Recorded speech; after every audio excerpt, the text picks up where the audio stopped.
Olá, pessoal. Engenharia na TV dessa semana, dando continuidade às nossas palestras do Seminário de Qualidade do Ar Interior, um seminário sul-brasileiro.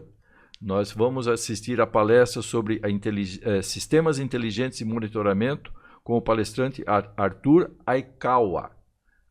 Espero que vocês gostem e, após essa palestra, nós faremos a apresentação do próximo tema. Bom, boa tarde a todos. Obrigado pela disponibilidade de estarem presentes aqui. Obrigado pelo convite para falar um pouquinho sobre monitoramento da qualidade do ar interno, né? Acho que o Leonardo já fez uma contextualização muito boa, então talvez alguns dos primeiros tópicos que eu iria comentar aqui eu até possa avançar um pouco mais rápido e já passar direto para a parte um pouco mais técnica. Mas, no geral, a ideia hoje era passar um pouquinho do contexto sobre a qualidade do ar interno, seguir com o arcabouço técnico-normativo que rege aí o tema no Brasil, né, para não ficar algo muito solto e muito qualitativo. O que seria exatamente uma qualidade do ar interno adequada, né, já que existem as normas e existem também padrões de referência. Não é... Apesar da gente achar, não é uma questão de opinião, estar bom ou ruim, estar adequado ou não. Existem padrões que definem isso e eu queria reforçá-los aqui antes da gente seguir. Fazer uma discussão sobre a questão do monitoramento, a motivação, os problemas, as dificuldades e desafios que a gente encontra tratando desse assunto já há alguns anos no Brasil. E algumas movimentações relevantes que a gente enxerga no mercado que geralmente costumam contribuir para dar esse direcionamento e o crescimento do tema que a gente vem vendo nos últimos anos no Brasil. Eu tenho que apontar para algum lugar? Eu apertei o botão errado, aí não funciona. Por último, só para não ficar muito abstrato, eu vou falar de um estudo de caso que a gente teve que foi bem interessante de acompanhar, porque ele exemplifica de uma maneira muito boa como que isso pode ser utilizado no dia a dia, fazendo a gestão efetivamente dos ambientes e não apenas acúmulo de dados por si só. Então, mais uma imagem reforçando aí algumas das destacadas. A qualidade do ar, apesar de ser um ambiente externo, o que a gente verifica é que cada vez mais a gente não pode mais confiar no ambiente externo como o ideal de uma qualidade adequada, né? Por muito tempo, a ideia era sempre fechar a janela, porque o problema está do lado de fora. Quando você fecha a janela, você descobre que também tem um problema do lado de dentro. Aí você quer só renovar, e aí agora a gente está no pior dos mundos, né? A qualidade do ar externo já não é mais suficientemente adequada, e a do ar interno, se você só ficar fechado, ela pode ser pior do que a externa, às vezes até 5 vezes. Então, o momento em que a gente fica, a única, talvez, mensagem positiva é que esse não é um tema novo, esse é um tema que já é pesquisado tanto na academia e também tratado em desenvolvimento de tecnologia há muitos e muitos anos, muitas e muitas décadas, eu diria. Então, não há uma carência de tecnologias para solucionar a questão da qualidade do ar, tanto interno quanto externo. O que demanda é a identificação do problema, a avaliação do ponto de vista técnico e engenharia e a solução do mesmo. Então, tem solução para todos os problemas que a gente vai tratar aqui hoje. No Brasil, existe um tripé que sustenta o tema qualidade do ar interior. Então, a gente tem a Lei Federal de 2018, que põe por força de lei aí a aplicação das normas técnicas e da Portaria 3523, a NBR 17037, que substitui o RE09 como os padrões de referência que dizem o que é uma qualidade do ar adequada ou não. E a Portaria 3523 seria, vamos dizer assim, uma forma de você fazer um acompanhamento. Eu estou falando Portaria 3523, mas é o conhecido PMOC, né? Um acompanhamento recorrente da operação, mas já existem padrões mais modernos no Brasil, por exemplo, a tradução da ISO 16000, parte 40, que é efetivamente um sistema de gestão para a qualidade do ar interno.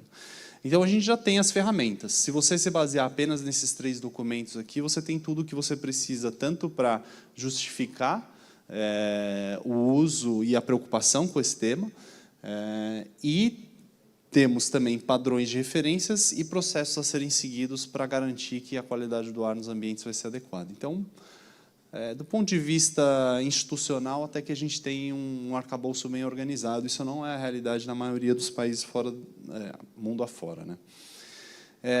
E como já foi exposto aqui, eu mantive aqui da resolução 09 só porque até um ano atrás ainda era o que tinha de mais sólido como padrão de referência, mas a 17037 é a substituta direto. E hoje, quando se fala que a qualidade do ar nesse ambiente está boa ou está ruim, está boa ou está ruim se estiver dentro desses parâmetros, tanto do ponto de vista microbiológico, quanto do ponto de vista químico, aqui em CO2 ou em material particulado, e do ponto de vista físico.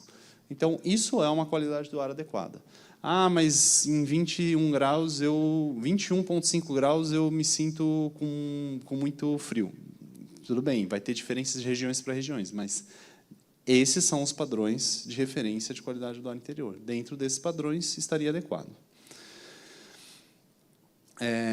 E a discussão aqui é justamente a seguinte, foi citada a máscara, no caso do ambiente do avião, mas a questão é que, não observados aqueles padrões de referência que foram expostos anteriormente, me desculpe, como é que eu vou voltar agora? Deu certo. Esse é o cenário que a gente se encontra. Então, a gente, como foi exposto naquela imagem, nós não estamos resguardados no ambiente externo, e estaremos cada vez menos. No ambiente interno, a gente tem um grande ponto de interrogação, porque a realidade é que a gente não sabe. Quem sabe aí? Vamos fazer um exercício já para ficar interativo. Temos que ter uma concentração externa a mais 700 ppm de CO2 para estar dentro do nível de renovação. Qual é a concentração de CO2 aqui dentro? Ninguém sabe? Está adequado ou não está adequado? A concentração de particulado aqui está abaixo do padrão de referência? A gente deveria estar usando uma máscara nesse momento ou não? Então, o grande cenário hoje é um ponto de interrogação gigantesco, né? Na dúvida, daqui a pouco é melhor ficar o dia inteiro de máscara, porque lá fora a gente já sabe que não está resguardado. E no ambiente interno a gente realmente também não sabe. E, na maioria dos casos, a gente até sabe que realmente não está resguardado. Mas, de qualquer maneira, esse ponto de interrogação dificulta muito o dia a dia, né? Dificulta muito o dia a dia por você ter esses questionamentos que você não consegue solucionar, em alguns casos que você não tem realmente o que fazer. Você percebe que aquele está um ambiente com um ar carregado, um ambiente inadequado, muitas salas de aula, como foi dito anteriormente, e você não tem alternativa, né? Ninguém se preocupou em fazer uma gestão adequada e tomar as medidas paliativas para poder solucionar o problema. Então, justamente nessa dificuldade de conhecer o tamanho do problema e poder aplicar as técnicas e ferramentas de engenharia que a gente já sabe que existem para poder solucionar, é que a gente acaba introduzindo o tema do monitoramento online, e de formas que você possa conhecer e agir sobre a qualidade do ar interno de uma maneira continuada. Eu vou mostrar um gráfico aqui, talvez a primeiro momento pareça um pouco complicado, mas é mais para explicar e também dar um pouco da dimensão de quais seriam os requisitos mais importantes para a gente garantir que a gente tem também uma infraestrutura sustentável. Vou começar por alguns problemas. Monitoramento da qualidade do ar interno é um tema que vem reduzindo o custo e, de certa forma, se tornando mais acessível de uma maneira bem radical nos últimos 10 anos. Estou falando assim, de praticamente uma redução de 10 vezes do custo de um dispositivo de monitoramento da qualidade do ar interno. Então, você viabiliza que haja mais dados, mas como é que você constrói e junta esses dados aos processos de gestão do ambiente? Porque quando você está num escritório corporativo ou num hospital e você detecta que um daqueles parâmetros saiu dos padrões de referência da norma, o que você faz?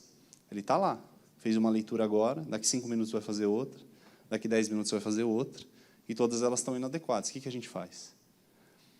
Para essas perguntas ainda não existem respostas diretas, a gente só tem um padrão de referência, a gente pode medir e dizer se está adequado ou não. Quão crítico é isso?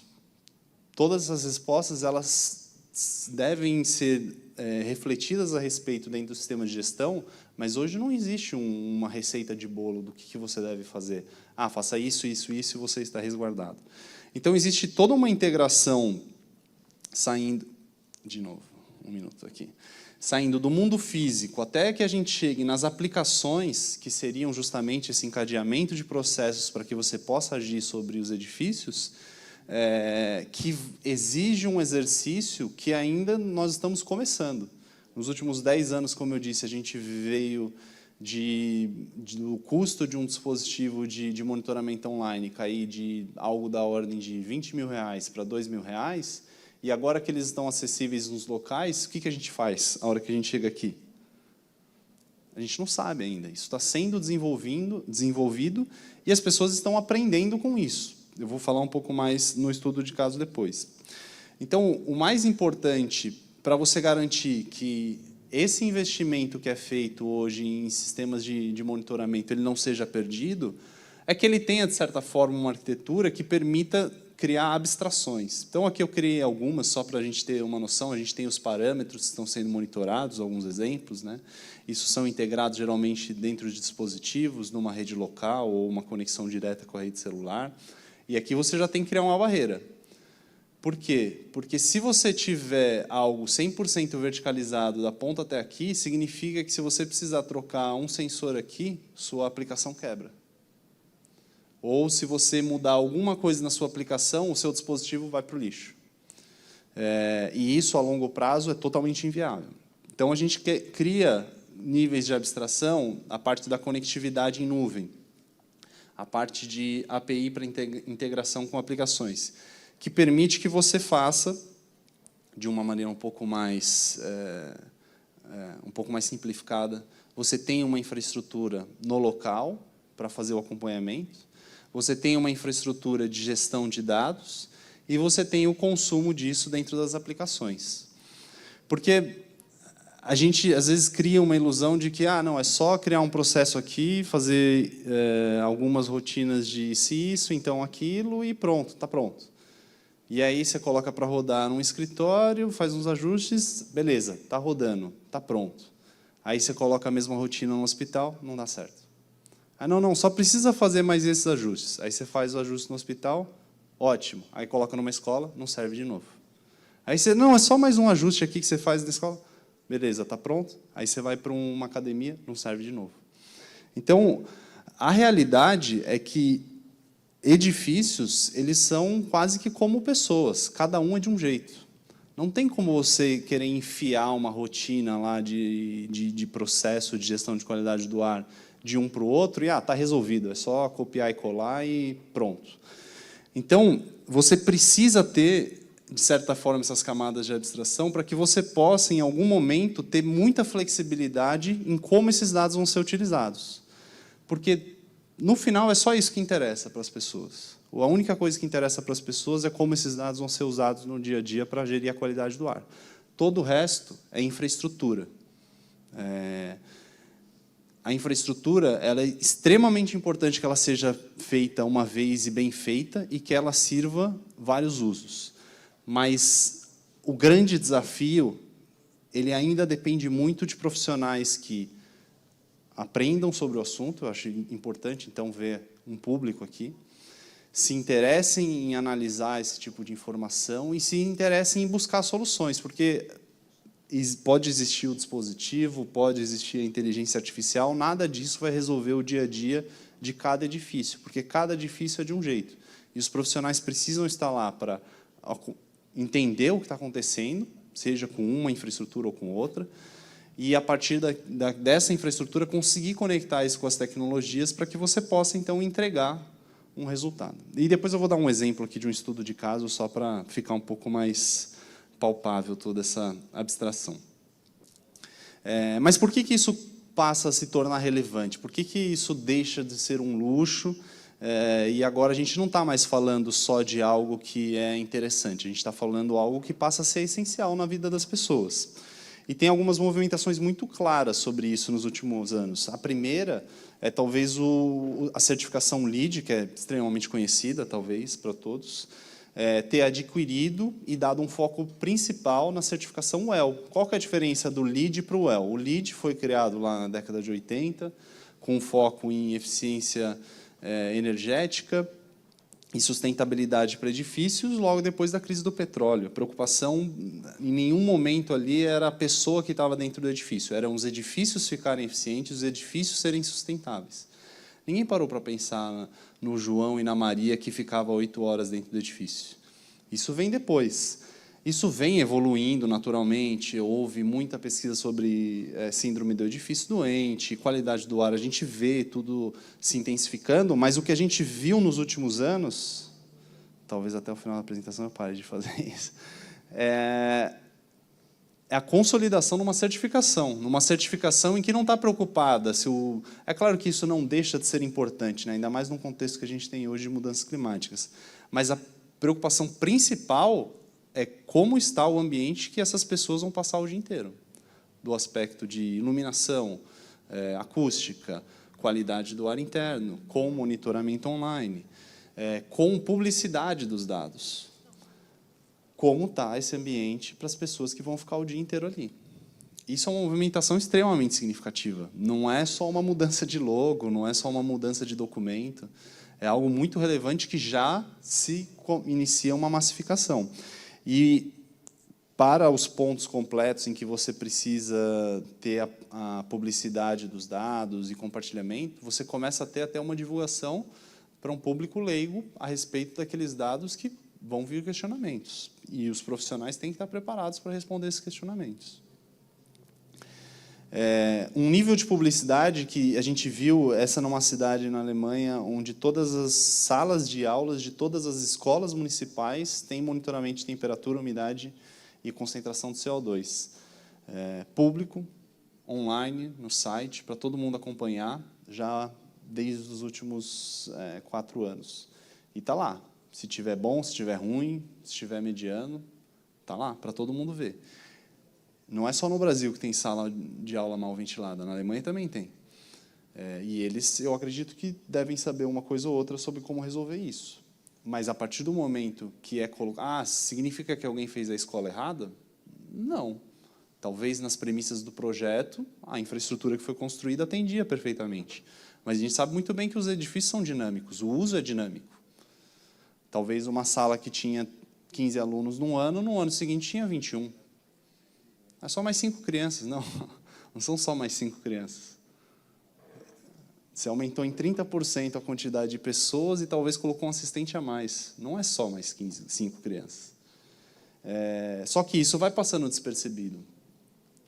E isso só começa a ficar evidenciado quando algo desse tipo, esse tipo de infraestrutura é construída. Então, alguém foi lá nessa sala de aula, colocou uma caixinha que conecta na nuvem, envia os dados aparecem aqui. Acabou? Resolvido? Não.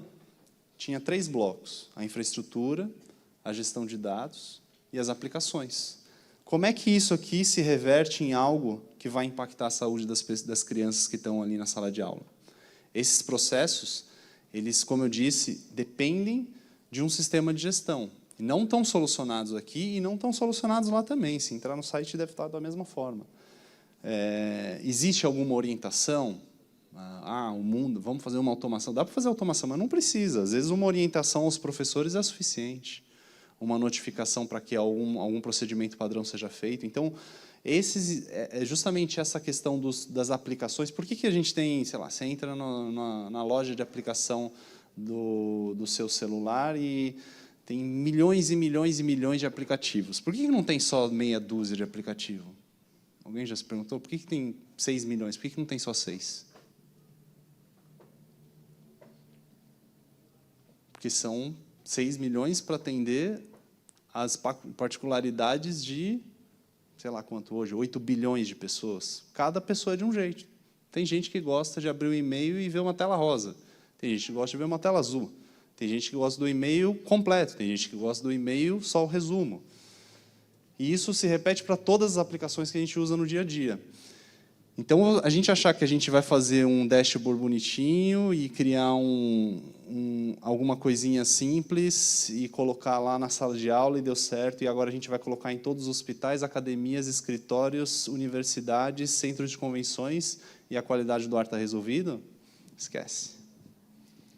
Não é só a caixinha com a infraestrutura local de monitoramento, não é só você ter os dados e vir de uma maneira que eles possam ser reaproveitados, é você ter toda essa arquitetura de uma maneira organizada para que você possa atender as particularidades do edifício, com a ajuda de um profissional que vai ajudar a organizar isso, sem ter que ficar mudando aquela infraestrutura o tempo todo, porque a infraestrutura predial, subiu uma coluna aqui, o exemplo que foi dado.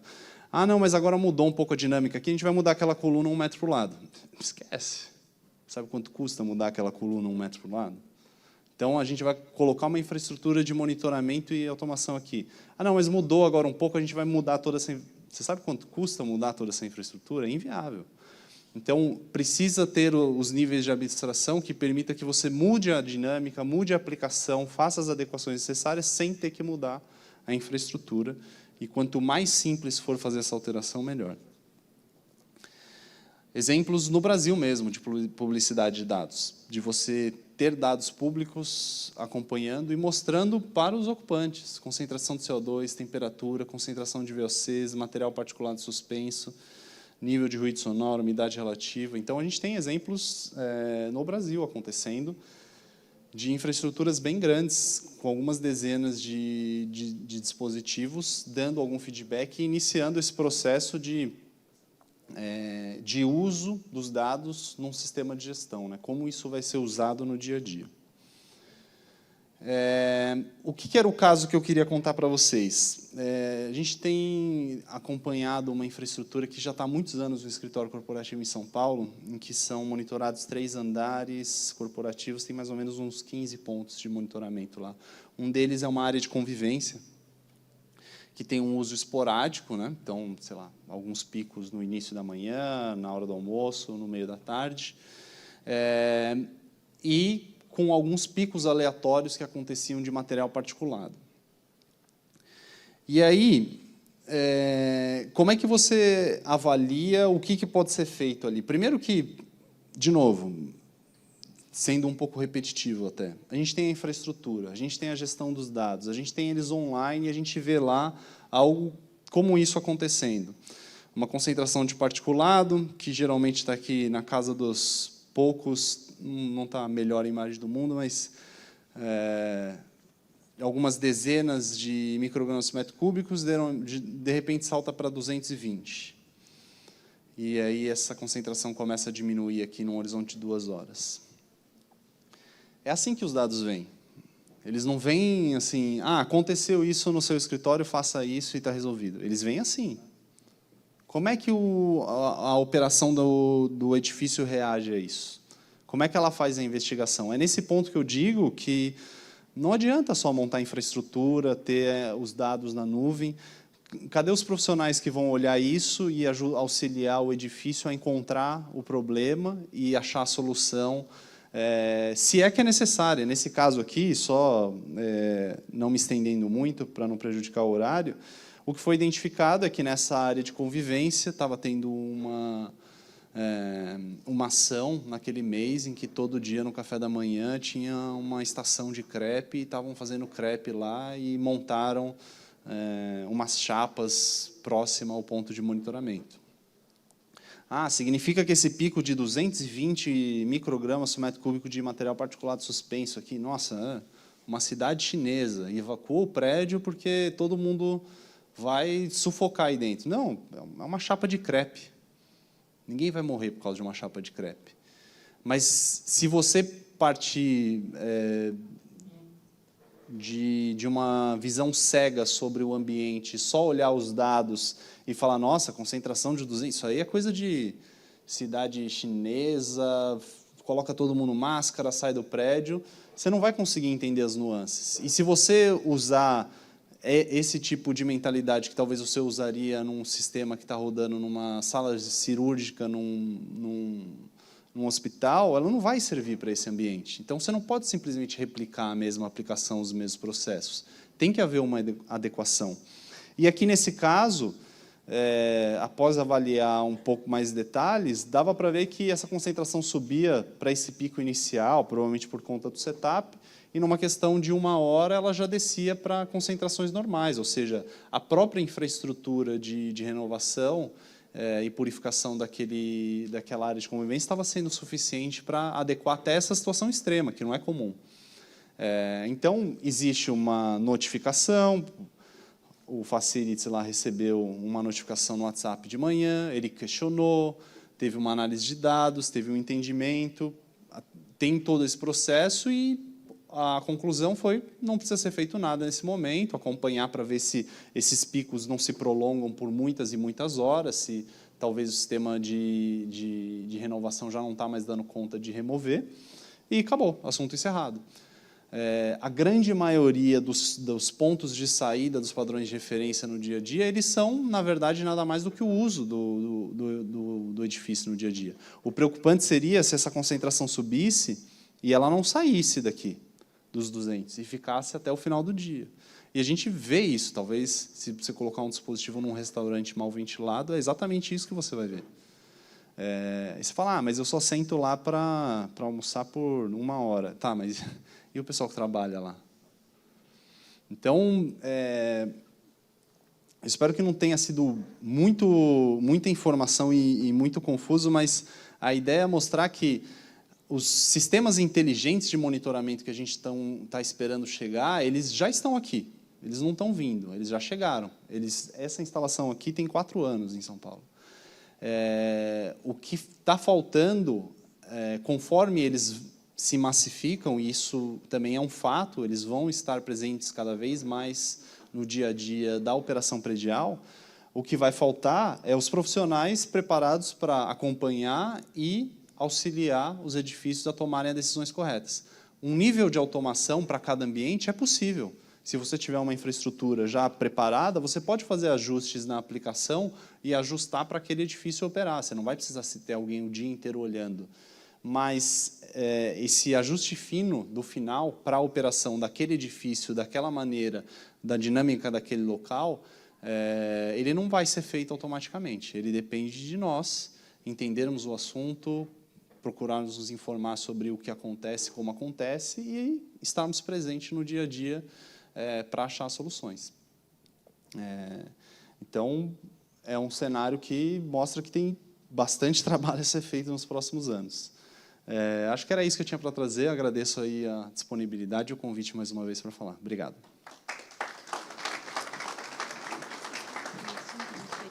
Arthur Aikawa, presidente da Brasindor, Sociedade Brasileira de Meio Ambiente e Qualidade do Ar Interior. Muito obrigada.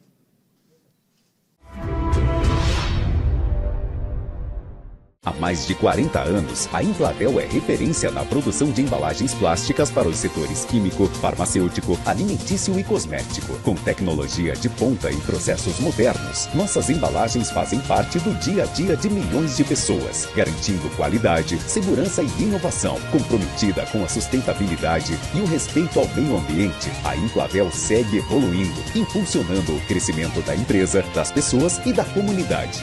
Emplatel Indústria de Plásticos. Desde 1995, a Helpro se dedica a impulsionar a produtividade e a inovação da indústria brasileira. Com mais de 1.200 projetos entregues, somos especialistas em desenvolver máquinas e soluções sob medida para a sua empresa. Máquinas especiais, automação de processos, prensas industriais e ferramentas de estampo. Tudo projetado com foco em eficiência, segurança e qualidade. Na Helpro, trabalhamos lado a lado com você para entender suas necessidades e elevar a eficiência operacional ao máximo. Helpro, soluções industriais, transformando desafios em inovação.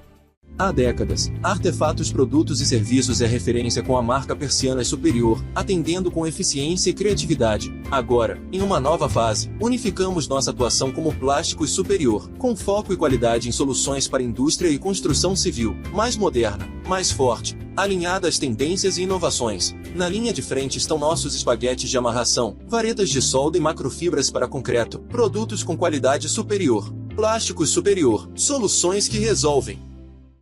Cliniar Climatização. Com 25 anos de atuação em locação de sistemas de climatização em edificações e tendas para shows, casamentos, feiras, formaturas e festas em geral, a Cliniar é a solução ideal para os seus eventos. Utilizamos condicionadores de ar de todos os modelos e ventiladores, e também atuamos com aquecedores. Estamos em Joinville, no bairro Bom Retiro. Cliniar Climatização. Há mais de 40 anos, a Prêmio Seguros é sinônimo de excelência e confiança. Seja para sua família, sua empresa ou sua carreira, nossa equipe é especializada e tem soluções personalizadas para cada necessidade. Proteção e tranquilidade. É assim que a Prêmio Seguros faz a diferença na vida de milhares de pessoas em todo o Brasil. Para engenheiros, oferecemos soluções exclusivas de responsabilidade civil e riscos de engenharia. Confie em quem entende de proteção. Prêmio Seguros, corretores profissionais.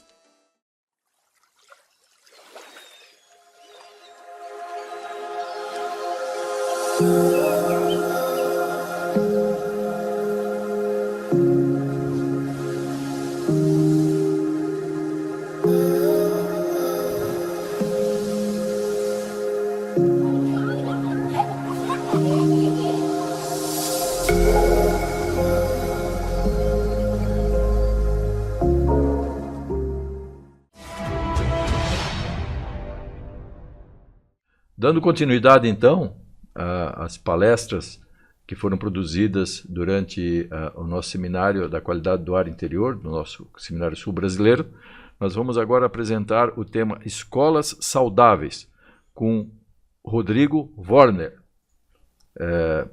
Esperamos que vocês gostem. É um tema riquíssimo para o interesse de todo pai e mãe de família, voltada à saúde da sua criança. Acho que fiquei incumbido aí de trazer uma das pautas mais importantes do nosso seminário. Como a gente comentou ontem, né, acho que o ensinamento aí sobre a qualidade do ar interior ela não deve começar na universidade, sim na base. Então, espero atender as expectativas de vocês. Bom, basicamente dividi a apresentação em 6 etapas, onde inicialmente vou falar do porquê, a importância de falar de escolas saudáveis. Depois eu vou trazer um panorama sul brasileiro, panorama internacional, algumas pesquisas sobre o assunto, para a gente já ver o que já vem dando certo, que já tem estudos comprovando tipos de sistemas que funcionam, o que não dá certo. Impacto financeiro da renovação de ar. Aqui eu vou trazer um case de uma escola onde, através da Dentec, a gente executou aqui no litoral de Santa Catarina, e as conclusões. Bom, por que falar de escolas saudáveis? Eu acho que, como eu comentei há pouco, é um dos mais importantes, porque eu acredito que se a gente quer melhorias reais e duradouras no nosso país, a gente deve começar pela educação, pela base, e fornecer um ambiente saudável para as nossas crianças e adolescentes é o primeiro passo. Deve ter muita gente aqui que já ouviu falar, ou até o próprio filho, na introdução escolar ou na volta às aulas, ficava doente, ou a própria pediatra pedia para a criança ficar em casa. Isso já nos dá uma temperatura de que a qualidade do ar nas escolas não está boa.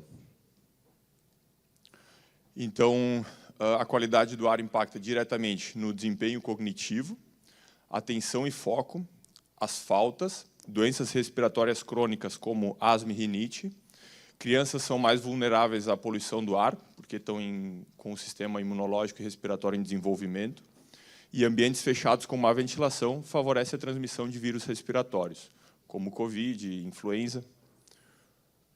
Bom, panorama sul brasileiro. Fazendo uma pesquisa, a gente tem várias reportagens aí sobre o tema aí de escolas, a questão da climatização do ar-condicionado como um todo, onde, então, eu trouxe dos nossos 3 estados do sul, começando a falar do Paraná, onde, inclusive, tem essa reportagem no site do CREA, que, em dezembro do ano passado, a Assembleia Legislativa assinou um projeto de lei que traz...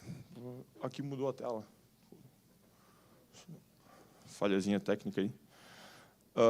Que traz... vou pegar minha cola aqui. Estabelece padrões mínimos de qualidade do ar em ambientes internos e define limites máximos para contaminantes de fontes biológicas, químicas e físicas. Fora isso, a gente tem duas notícias que não são tão boas, né? Rio Grande do Sul, 3/4 das escolas estaduais não tem ar-condicionado, e quando eu falo em ar-condicionado, não é uma referência de qualidade do ar, mas já nos dá também uma noção de que a gente não está nem sequer tratando a temperatura, quem dirá filtrar, renovar o ar. O mesmo vale para Santa Catarina, que 64% das escolas também não possuem um ar-condicionado. Inclusive, no Rio Grande do Sul, as aulas chegam a ser suspensas quando há ondas de calor. Então, a questão do absenteísmo, às vezes, não é nem por uma vontade da criança ali, é porque as aulas chegam a ser suspensas. E aqui eu já aproveito para trazer um gancho do que eu vejo na Dentec, onde, no nosso setor de engenharia, a gente atende escolas, clientes privados, né, em grande maioria. E no ano passado, início desse ano, a gente inclusive fez 2 escolas privadas, onde ambas chegaram para nós já com projeto executivo, com taxa de renovação nível 2 da NBR 16401 de 2008. E já no setor de licitações, a gente executou nos últimos 12 meses mais de 20 obras, onde nenhuma delas no edital previa alguma coisa relacionada à qualidade do ar interior ou um projeto de climatização. Então, como o Alexandre comentou há pouco, quando tem um projeto já é bom porque tem alguém para culpar, né? E no caso das escolas públicas, muitas vezes nem isso a gente tem. Bom, trazer agora um breve panorama internacional do que alguns outros países aí mais desenvolvidos estão fazendo. Nos Estados Unidos, a Agência Nacional do Meio Ambiente traz no próprio site algumas cartilhas indicando a importância da qualidade do ar interior. Essas cartilhas, elas são, e é justamente para escolas, né? Elas são voltadas diretamente para os pais, para os alunos, para os professores. Além disso, tem um aplicativo, então acho que é uma forma barata e fácil de instruir a população em geral. Já no Reino Unido, tem o projeto SAMRE, achei bem bacana. Entre 2022 e 2024, eles instalaram mais de 1.300 sensores de qualidade do ar interior dentro de salas de aula, onde as escolas devem solicitar esse sensor. Ele, após instalado, ele é conectado à web, onde os dados da qualidade do ar interior ficam, então, registrados no servidor e são analisados por especialistas. Além disso, eu acho que é um grande diferencial desse projeto, que eles fazem atividades dinâmicas com os alunos, com as crianças que estão naquele ambiente, onde as crianças preenchem sobre a própria autopercepção do que elas estão sentindo em relação à qualidade do ar interior. Assim, eles conseguem avaliar, inclusive, a cognição da criança e, já na dinâmica, eles instruem sobre a qualidade do ar interior. Então, além deles estarem criando um grande conteúdo científico para o futuro, eles vão estar criando uma nova geração consciente sobre qualidade do ar interior. Já na União Europeia, o projeto Aprender, ele começou com um aporte inicial da própria União Europeia de 7,5 milhões de euros, onde a gente pode ver a relevância que algumas comunidades estão dando para esse tema. O projeto piloto deles começou na Bélgica e está se difundindo pela União Europeia. Ontem mesmo o Arthur trouxe que uma cidade da Alemanha possuía sensores em todas as escolas municipais, né? Então a gente já vê algumas movimentações bem bacanas. Pesquisa sobre o assunto. Então, para reforçar a importância, vou trazer alguns estudos correlacionando o desempenho cognitivo com a qualidade do ar interior e algumas propostas de soluções e sistemas como as suas eficiências. Esse primeiro artigo eu trago ele de uma revista científica voltada à área da saúde, da medicina, a revista da doença do Alzheimer, onde eles mostram como a poluição do ar vai além dos problemas respiratórios. Ela apontou que a qualidade do ar afeta também nosso cérebro, aumenta o risco de doenças como diabetes e hipertensão, interfere na cognição e funcionamento hormonal do corpo. Em crianças e adolescentes, afeta o desenvolvimento físico e neurológico. Como foi a Natália que comentou ontem, né? quando a gente tem um material particulado menor que 1 micrômetro, ele acaba terminando na nossa corrente sanguínea. E como isso é um corpo estranho, nosso organismo vai tentar expulsar ele. Então, justifica todos esses outros problemas que vão além das vias respiratórias, né? Isso aqui é um estudo do Weber, é um pesquisador brasileiro com doutorado sanduíche na Universidade de Harvard, é bem renomado no Brasil, inclusive, é pós-doutor. Ele traz que as escolas expostas à poluição do ar do Brasil, em todo o território nacional, onde avaliou mais de 186 mil escolas e 40 milhões de estudantes. Ele avaliou basicamente 2 fatores de poluição, que foram as rodovias e os incêndios florestais. Aqui nesse gráfico da esquerda, cada ponto vermelho do mapa do Brasil aqui representa uma escola a menos de 250 metros de uma rodovia movimentada. Como é que ele considerou uma rodovia movimentada? Ele pegou informações do Ministério da Infraestrutura, informações de tráfego e a localização das rodovias, e cruzou com os endereços que ele pegou no site do INEP. Então, a cada pontinho aqui vai ser uma escola a menos de 250 metros. Aqui, por exemplo, a gente está praticamente do lado da BR-101, né?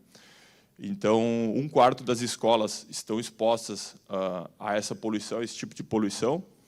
Já incêndios florestais, o gráfico da direita aqui, cada ponto rosa representa pelo menos 7 incêndios florestais em um raio de 10 quilômetros, e dentro desses 7 incêndios ainda tem que haver uma escola. Então, também 1/4 das escolas estão dentro desse tipo de exposição. Não afeta tanto o sul. O pior aqui, tem um ponto aqui que é no Rio Grande do Sul, no norte do Rio Grande do Sul, mas a questão das rodovias afeta bastante aí o sul do país. Estima-se, então, que 10 milhões de estudantes estão expostos à poluição proveniente do tráfico e incêndios florestais, e demonstra que os esforços para reduzir e controlar as emissões precisam ser aplicados de acordo com as características de cada área. Isso quer dizer que a gente não pode pensar numa solução única que vai funcionar em Joinville, mas daqui a pouco Manaus, por exemplo, não, ou até aqui do lado, Curitiba, Lages. Então, a gente vai ter que tratar individualmente cada região, né? Este aqui é um outro estudo do Weber, onde ele mostra a qualidade interna ao redor das escolas, né? Desculpa, esse aqui ele compara a performance acadêmica com a nota do Enem, onde ele pegou os dados do Enem por escola, cada escola com mais de 120 alunos que prestassem a prova do Enem, entre os anos de 2000 e 2020, ele considerou no estudo dele, então, esse gráfico da esquerda aqui, cada ponto azul é uma escola considerada. Ele considerou dados da poluição monitorado por satélite de material particulado 2,5 e dióxido de nitrogênio.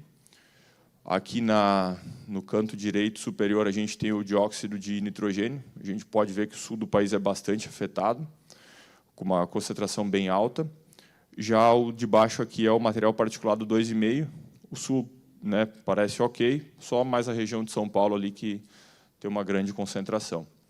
Os resultados mostraram que a poluição do ar está associada a uma redução de até 53 pontos na nota do Enem. Então, a nota do Enem é 1.000 pontos, chega-se a ter uma associação de até 53 pontos. Isso aqui é um estudo bastante difícil de tu correlacionar o desempenho acadêmico com a qualidade do ar interior. Mas, inclusive, ele coloca que ele trata os fatores socioeconômicos. No entanto, ele não coloca o peso que ele associa a cada fator. De qualquer forma, nas próprias conclusões dele, nos resultados, ele traz que boa parte das comparações, digamos assim, foram em âmbito municipal, porque é muito difícil tu comparar uma escola daqui de Joinville com, né, outra escola de outro município, outro estado. Então, acabou que boa parte das comparações eram em âmbito municipal por conta dos fatores socioeconômicos. Os resultados sugerem que escolas públicas têm maior associação com o material particulado 2,5 e as privadas maior associação com o dióxido de nitrogênio. Então, isso aqui é uma outra curiosidade aí. esse outro estudo de uma revista da saúde, também da medicina, que traz o problema da ventilação em escolas. O foco principal dele foi justamente em salas de aula.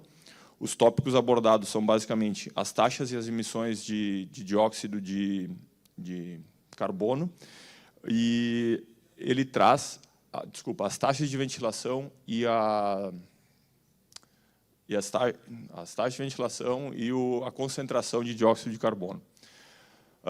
Basicamente, foi uma revisão de 50 artigos, 50 estudos, onde, nessa figura 2 aqui, ele traz um compilado em que ele basicamente divide entre ventilações mistas ou não especificadas, ventilação natural e ventilação mecânica. Os pontos em vermelho são os pontos máximos, laranja a mediana e azul a média. A gente pode ver que nas ventilações mistas ou não especificadas chega a ultrapassar 5.000 ppm, ventilação natural um pouco mais de 4.000 e mecânica em torno aí de uns 4.700. Ele também correlacionou que concentrações de dióxido de carbono acima de 1.000 ppm estavam relacionadas à taxa de ventilação abaixo de 7 litros por segundo por ocupante. E aí, até trazendo assim, de curiosidade, ele mesmo traz no estudo que nos Estados Unidos, comumente é usado 7 litros por segundo por ocupante. Na Europa, o mínimo é 8 litros por segundo por ocupante e o recomendado é 12,5. Bom, até dá para ver aqui, chama atenção, né? Escolas chegando ao máximo, passando 5.000 ppm. O autor não encontrou uma relação sistemática do nível de dióxido de carbono em relação à ventilação natural, com relação aos sistemas de ventilação mecânica, o que pode nos levar a acreditar que é um erro a gente estipular uma taxa fixa para ventilação mecânica, né? Esse último estudo aqui, ele analisa as intervenções para melhorar a qualidade do ar interno e externo ao redor e nas escolas. Ele não só avalia dentro da sala de aula, mas como um todo também a qualidade do aluno. Basicamente, as conclusões dele estão nesse gráfico aqui, onde nesse primeiro quadrante da esquerda aqui são as intervenções comportamentais, que ele apresenta que pode chegar a uma melhoria no material particulado em até 94%, melhorando a questão do transporte público, usando combustíveis limpos, né? Mudança do transporte, do trecho escolar e infraestrutura verde, né? Que seria o florestamento, onde, como a Thaís comentou há pouco, traz várias melhorias. Aqui também ele traz a questão das plantas internas, mas aqui no meio, então, a gente tem as intervenções tecnológicas, digamos assim, os sistemas que poderiam ser aplicados às melhorias. Aqui no sistema HVAC, a climatização com alta eficiência, ele traz uma melhoria do material particulado em até 97%, desde que usado filtro MERV 11 ou 16, que seria o nosso F7 ou F8. Os purificadores de ar, ele traz aqui, com melhorias em material particulado, plantas internas, então, que podem melhorar os compostos orgânicos voláteis e o material particulado. E aqui, na última parte, ele traz, então, essa tabela onde ele basicamente classifica a eficiência de remoção de cada um dos itens. O tipo de intervenção, então, tecnológica, comportamento, barreiras físicas, né, que seria o florestamento, e regulações e políticas de intervenção. E aqui os poluentes, então, cada PM aqui, como a gente já vem comentando, PM é o material particulado e o gasoso. Agora eu vou trazer, então, um caso aqui que eu comentei há pouco, de uma escola que a gente executou aqui no litoral de Santa Catarina, para mostrar para vocês qual o impacto da renovação de ar na instalação. Eu não tenho dados de informação do quanto ele poderia impactar e quanto ele impacta depois na energia elétrica, mas achei interessante trazer isso aqui, porque uma que é próximo daqui é uma realidade de vocês, né? Algumas premissas básicas aqui. A taxa de renovação foi atendido com nível 2 da NBR 16401 de 2008. Esse projeto ele já chegou na versão executiva para nós, a gente não executa, não concebe projetos dentro da empresa.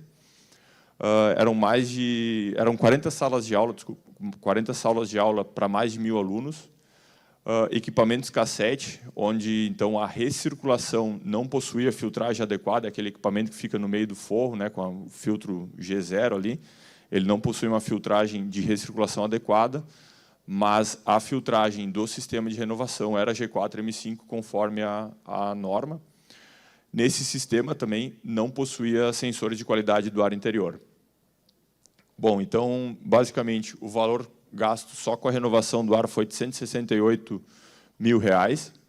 O valor total com o HVAC, com a climatização, 1,65 milhões. Isso aqui, esses 1,65 milhões inclui desde o equipamento de ar-condicionado, a infraestrutura, a exaustão de cozinha, exaustão de banheiro.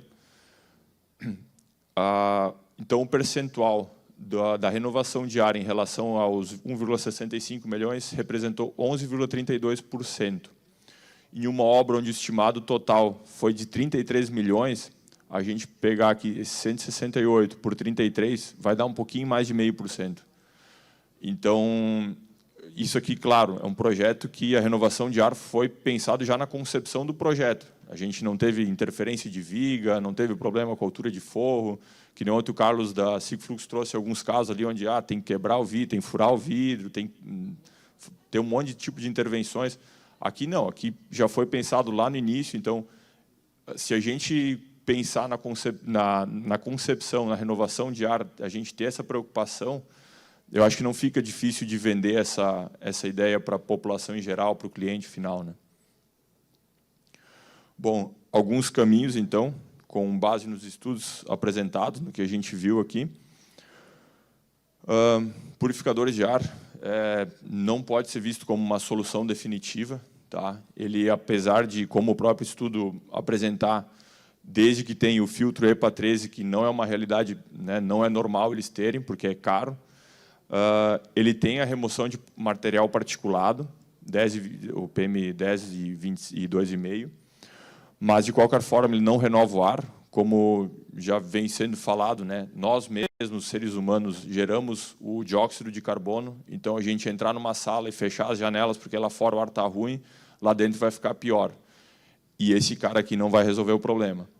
Então, não é uma solução, ele é paliativo, porque ele não reduz os níveis de dióxido de carbono, apesar da fácil implementação. Então, a obra está lá, não tem o que fazer, bom, por um tempo até pode ser visto como uma solução. Renovação e filtragem, basicamente é o que a norma prevê, né? Apesar de um maior custo de investimento e manutenção, e o que a gente viu há pouco não tem nada demais, não é nada gritante, né? Um pouquinho mais de 0,5% de uma obra. Baixo ruído, quando bem dimensionado, renova o ar e filtra o material particulado, e ainda mantendo os níveis de dióxido de carbono, dióxido de nitrogênio, os compostos orgânicos voláteis, dentro do recomendado. Essa aqui é uma diretriz de projeto da ASHRAE, e achei bacana trazer ela, porque, como prioridade muito alta, né, uma das tarefas aqui, ela traz a filtragem mínima MERV 13 ou 14, que seria o nosso F7 e F8, mas como prioridade alta, e em primeiro ponto aqui, ela já traz os sensores de qualidade do ar interno. Então, acho que nem a gente vinha comentando ali na questão da conscientização, eu acho que vai ser um dos caminhos a questão do controle também, para a gente medir a qualidade do ar. Fiz essa tabela aqui, com a ajuda da inteligência artificial. Tive que alterar bastante coisa, porque a gente não se entende, mas... bom, basicamente, aqui nessa coluna estão os critérios, o tipo, né, a intervenção, purificador de ar, ventilação natural e ventilação mecânica com renovação. Então, como solução definitiva é a ventilação mecânica, vamos focar nessa aqui. Basicamente, ela atende todos os critérios. A questão do custo inicial aqui, né, eu deixei como médio, mas eu poderia até considerar como baixo. Manutenção e, claro, para manter também, né, a questão da energia, como o Alexandre trouxe há pouco, vai ter um custo, com certeza. A instalação ela vai ser complexa se não for pensado na concepção do projeto, porque depois que tu tá com o forro pronto, que tu tá com as vigas feitas, pode ser um problema. Mas quando o projeto já foi pensado na renovação, não vejo dificuldade nenhuma. Consumo de energia, então, moderado, né? Eficácia em temperaturas extremas, bom, vai basicamente manter, porque já vai ter sido pensado no projeto de climatização, na carga térmica que ele vai trazer, e é silencioso. Bom, então, algumas conclusões sobre o assunto. Como as próprias pesquisas mostram, não existe uma solução única. A melhoria da qualidade do ar nas escolas depende de um conjunto de ações coordenadas. Políticas públicas são fundamentais. O Estado do Paraná, por exemplo, já tem um projeto de lei específico sobre o tema. Isso precisa se espalhar para outros estados e virar pauta nacional. Mas não dá para deixar tudo na mão do governo. A conscientização da população também é chave. E aí eu acho que entra muito forte, né? A gente deve trazer a questão do sensor de qualidade do ar interno. Eu não fabrico isso, né? Mas eu acho que é uma das soluções, é o que a gente vê em países mais envolvidos acontecendo. Além disso, se a gente não mede, a gente não gerencia. Então, a gente tendo ali a medição, a gente tendo parâmetros para saber de que ar a gente está tratando, não adianta só a gente instalar um sistema completo, sendo que a gente não vai ter informação se o sistema está sendo eficiente ou não, até porque ontem a gente já falou muito, né, sobre a questão da manutenção, a gente nem sempre sabe como ela está acontecendo, se está, de fato, sendo eficiente. E aí eu acho que entra o papel nosso, de engenheiros e arquitetos, de entender, de buscar essa informação e levar para a ponta final, para o cliente final, a importância, porque se a gente quer mudanças, a gente deve começar por nós mesmos, e acho que estão todos de parabéns aqui, está abrindo mão do seu tempo por estar buscando essa informação. Então, espero ter atendido as expectativas, gostaria de agradecer aos organizadores do evento por trazer uma pauta tão importante, aos meus colegas de trabalho, aos meus amigos e à família. Muito obrigado. Vamos falar um pouco das atividades do CAJ. Foi terminada a primeira fase do campeonato de futebol e inicia agora a fase semifinais com 4 equipes disputando o magnífico troféu que o CAJ oferece. E também, no dia 6 de setembro, nós temos a tradicional feijoada do CAJ, a nossa 18ª edição. Então, convidamos a todos que estão nos assistindo, consultem o CAJ, adquiram o seu ingresso, tá? Temos 2 entidades que serão beneficiadas com esse nosso 18º feijão e doação, e já desde já agradecemos ao grupo de voluntários, aos patrocinadores e apoiadores dessa edição da nossa feijoada.